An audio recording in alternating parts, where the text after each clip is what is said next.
عاصمة ولاد نايل الجلفة. هذه الولاية التي تقع في سفح الأطلس الصحراوي وبمفترق الطرق من الشمال إلى الجنوب. تضاريس متنوعة ومتعددة تحوزها الولاية على امتداد مساحتها الشاسعة التي فاقت 66 ألف كيلومتر مربع، وبغطاء غابي متميز وارتفاع فاق 1000 متر على سطح البحر. مؤهلات طبيعية ساحرة وحزام غابي أخضر محيط بها ناهز 150 ألف هكتار. ونظرا لهذه المؤهلات الطبيعية ارتأى مجمع فتحي للصناعة أن يوسع استثماره في المجال السياحي ليشمل السياحة الغابية، خاصة بعد توجه الدولة لتشجيع مثل هكذا استثمارات مربحة، وأن مجالات السياحة وأنشطتها الخدماتية المتنوعة وعلاقتها بالتنمية المستدامة التي أكد السيد رئيس الجمهورية على ضرورة تجسيدها على أرض الواقع، لأنها مصدر من مصادر الدخل الوطني.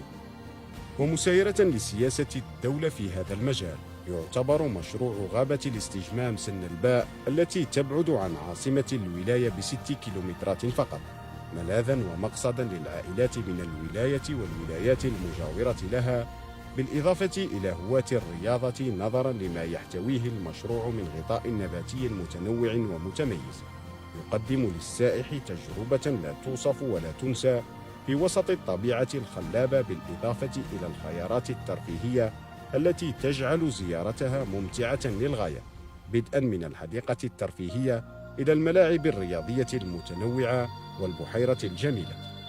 وكخطوة أولى قام مجمع فتحي للصناعة باستحداث شعار بسيط ومميز خاص بالمشروع، مستوحى من حبة صنوبر تميز أشجار غابة سن الباء عن غيرها من الغابات، حيث تعتبر هذه الأخيرة من الأشجار الجميلة التي تتناغم مع فلسفة المشروع في توفير تجربة الاسترخاء، الاستجمام والاستمتاع بالطبيعة الساحرة.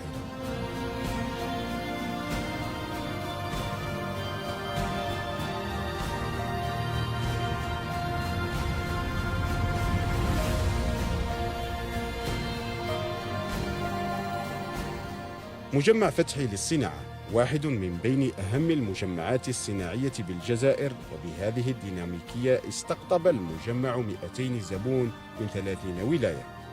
حركية اقتصادية ومؤشرات تنموية يعكسها التطور الملحوظ للمجمع بتوجهه نحو عالم السياحة، بإنشاء هذا المشروع السياحي الذي يتكون من فضاء ترفيهي يضم 9 ألعاب كبرى، بحيرة تتوسط المشروع محاطة بفضاءات للراحة موجهة للعائلات، محلات تجارية متنوعة، وأكشاك متعددة الخدمات، مسالك مخصصة لهواة الدراجات الهوائية ورياضة المشي، محلات للصناعة التقليدية، مسرح في الهواء الطلق، مساحات مخصصة لألعاب الأطفال، عيادة صحية مجهزة بأحدث الوسائل الطبية، حديقة للحيوانات الصغيرة.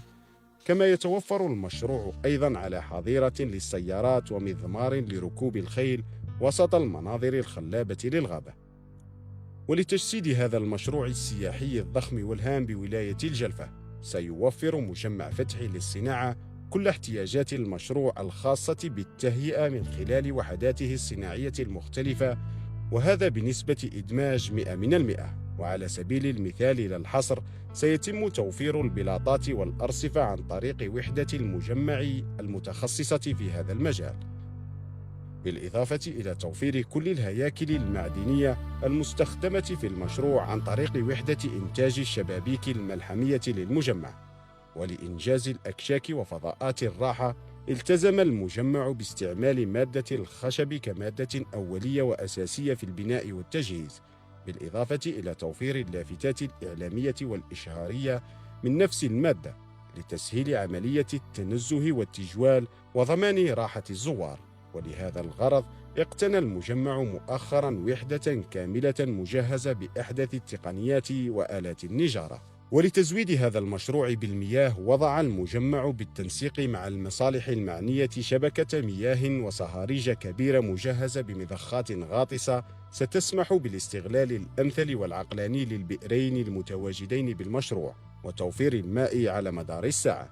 كما يحرص المجمع على حماية البيئة من خلال وضع شبكة لتصريف المياه المستعملة مجهزة هي الأخرى بأحدث التقنيات للتصفية والترشيح. تمت الموافقة نهائياً على هذا المخطط من قبل المصالح المعنية. كما يعد الجانب الأمني والحفاظ على سلامة الزوار من أولويات المجمع في هذا المشروع بالذات، حيث سيتم تزويد غابة الاستجمام بأجهزة إنذار ووسائل للإطفاء تحسباً لحدوث أي طارئ. كما أن معايير السلامة العامة سيتم تطبيقها في الأنظمة الكهربائية والميكانيكية وفقاً للمقاييس المعترف بها عالمياً. أما فيما يخص الطاقة الكهربائية، سيتم تزويد المشروع بالطاقات النظيفة والمتجددة عن طريق ألواح الطاقة الشمسية، وهذا لضمان استمرارية العمل وعدم انقطاع التيار الكهربائي في كل الظروف. ولإنجاز هذا المشروع وضع مجمع فتحي للصناعة جدولاً زمنياً عبر مرحلتين. المرحلة الأولى ستكون بتهيئة فضاءات الألعاب وأماكن الراحة، أما المرحلة الثانية ستكون بتهيئة الغابة الداخلية للمشروع، فكل مرحلة تم تحديدها بسنة واحدة على أن يدخل حيز الخدمة بشكل نهائي صائفة 2025.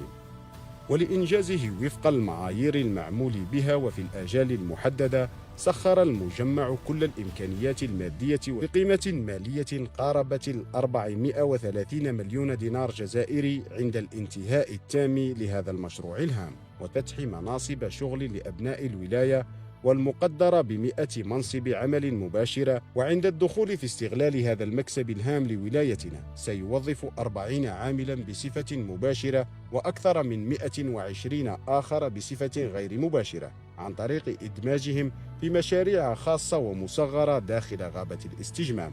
كما يسهر المجمع أيضا على تكوين العمال في التسيير السياحي والبيئي بعد عقد عدة اتفاقيات مع مراكز للتكوين المهني والتمهين بالولاية.